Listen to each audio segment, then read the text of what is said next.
Баршаңызға сәлем достар, сіздермен Жанат. Бүгін мен сіздерге 5 бармақтың қамырына ешқандай да жұмыртқа қоспай-ақ сап-сары қылып билеп, және оны дұрыс қатыру жолдарымен және езілмейтін жолдарын айтатын боламын. Сондықтан міндетті түрде видеоны өткізбей соңына дейін қарап, каналыма тіркеліп, жанында тұрған қоңырауша белгісін басуды ұмытпаңыздар. Ең алдымен қамырымызды илеу үшін жарты шыны суық суымызға жарты шай қасық тұзымыз бен бір ас қасық куркумамызды қосып, жақсылап араластырып аламыз. Куркуманы дүкеннен сатып ала аласыздар, және бір айта кететін жағдай, оның құрамында ешқандай да химикат, краситель заттар жоқ, табиғи өнім, сондықтан қорықпай қоса берсеңіздер болады.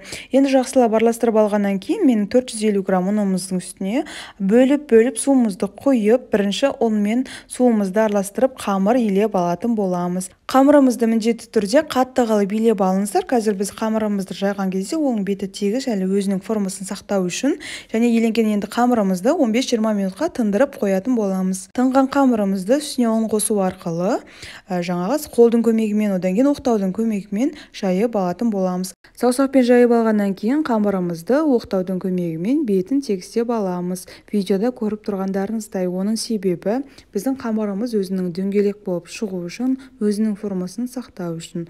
Одан кейін ішіне ауа кіргізбейтіндей қылып жаямыз, және де ортасына күш түсірмей, екі шетіне қаратай күш түсіре отырып жаятын боламыз. Міне біздің қамырымыз дайын болып шықты. Мен қатты қылып, жұқа қылып жайған жоқпын. Оның себебі мен қамырымды сақтау үшін, сіздерге қазір қатыру жолын көрсету үшін.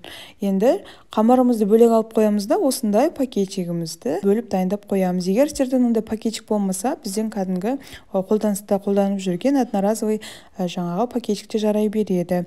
Видеода көріп тұрғандарыңызда пакетиктің жартысындай қылып қана қамырымызды қойып, шетін қайыра отыра біздің қамырымызды бірінен кейін бірін ыңғайлы қылып, ортасы қысылып қалмайтындай қылып, жақсылап осылай жаңағы пакетикпен орап алатын боламыз.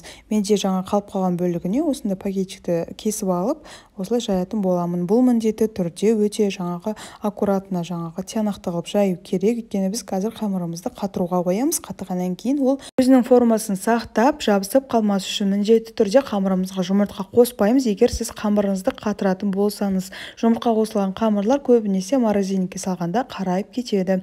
Міне осылай біздің қамырымызды морозильниктен шығарып, жібітіп алғаннан кейін 5 бармақтың қамырын жасай берсеңіздер болады.